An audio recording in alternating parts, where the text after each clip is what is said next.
Letter 9. My dear Wormwood, I hope my last letter has convinced you that the trough of dullness or dryness through which your patient is going at the present will not of itself give you his soul, but needs to be properly exploited. What forms the exploitation should take what I will now consider. So in the last letter, he talked about how the low times in someone's life can bring someone closer to God. In this letter, he's going to explain how the low times in a person's life, the devils can use that to lead people astray and away from God. In the first place, I've always found that the trough periods of the human undulation provide excellent opportunity for all sensual temptations, particularly those of sex.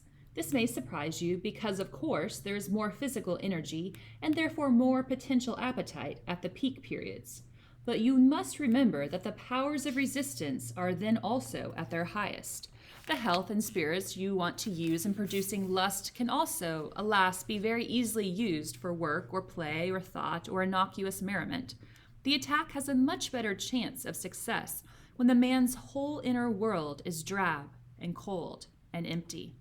And it is also to be noted that the trough's sexuality is subtly different in quality from that of the peak, much less likely to lead to the milk and water phenomenon, so the weak phenomenon, which the humans call being in love, much more easily drawn into perversions, much less contaminated by those generous and imaginative and even spiritual concomitants, so things that occur at the same time, which often render human sexuality so disappointing.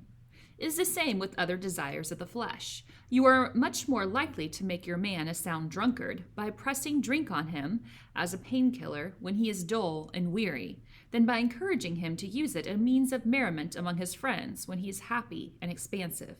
Never forget that when we are dealing with any pleasure in its healthy and normal and satisfying form, we are, in a sense, on the enemy's ground. I know we have won many a soul through pleasure. All the same, it is his invention, not ours. He made the pleasures. All our research so far has not enabled us to produce one. All we can do is encourage the humans to take the pleasures which our enemy has produced at times or in ways or in degrees which he has forbidden. Right, so if you think about that, it is true because, sex, right, when you are married, that is not a sin, correct? But it's when it's convoluted and twisted by the devils, as stated here, that it's no longer something that God has given us, right? And so they said, God has come up with all these pleasures, right? He wants his people to be happy, but when we take those when they're at their low and we twist them into something else, that's when we can win the people over. Hence, we always try to work away from the natural condition of any pleasure to that in which it is least natural, least redolent of its maker, and least pleasurable. An ever-increasing craving for an ever-diminishing pleasure is the formula. It is more certain, and is better style, to get the man's soul and give him nothing in return. That is what really gladdens our Father's heart, and the troughs are at times for beginning the process. But there is an even better way of exploiting the trough. I mean through the patient's own thoughts about it. As always, the first step is to keep knowledge out of his mind. Do not let him suspect the law of undulation. Let him assume that the first ardors of his conversion might have been expected to last and ought to have lasted forever, and that his present dryness is an equally permanent condition. I apologize. Let me read you that sentence again because it's an important sentence, and I think it does apply to a lot of people and things that happen when someone becomes a Christian or when someone has a spiritual high or whatnot. Screwtape says, let him assume that the first ardors of his conversion might have been expected to last and ought to have lasted forever, and that his present dryness is an equally permanent condition, right? So again, when you first become a Christian or when you are exposed to how good God is and you get on this spiritual high and you're like, I want to be a part of this. This sounds really great. Well, that doesn't last, right? I mean, you eventually do come down to real life, and then you put work into that relationship.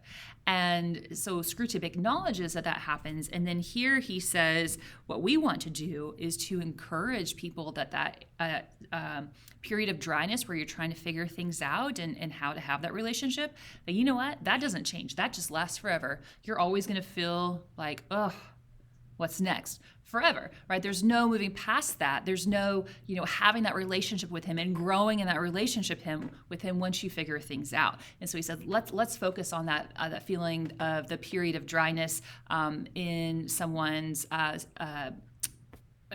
spiritual walk. Like, let's focus on that and make them feel like, I'm never going to get out of this valley, ever. Having once got this misconception well fixed in his head, you may then proceed in various ways. It all depends on whether your man is of the desponding type who can be tempted to despair, or of the wishful thinking type who can be assured that all is well. The former type is getting rare among the humans.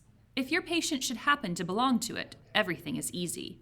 You have only got to keep him out of the way of experienced Christians. An easy task nowadays, to direct his attention to the appropriate passages in Scripture, and then to set to work on the desperate design of recovering his own feeling by sheer willpower, and the game is ours. So it's interesting, he says there at the beginning of that sentence to keep the patient out of the way of experienced Christians, and then in parentheses he says an easy task nowadays. So even back in Lewis's time, he was like, there's not that many Christians to be found, right, that have a firm foundation and that are actively pursuing the Lord. And if that was happening during Lewis's time, what does that look like for us nowadays?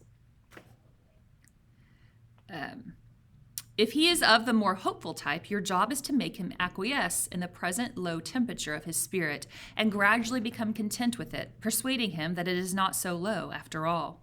In a week or two, you will be making him doubt whether the first days of his Christianity were not, perhaps, a little excessive. Talk to him about moderation in all things. If you can once get him to the point of thinking that religion is a very well up to a point, you can feel quite happy about his soul. A moderated religion is as good for us as no religion at all, and more amusing.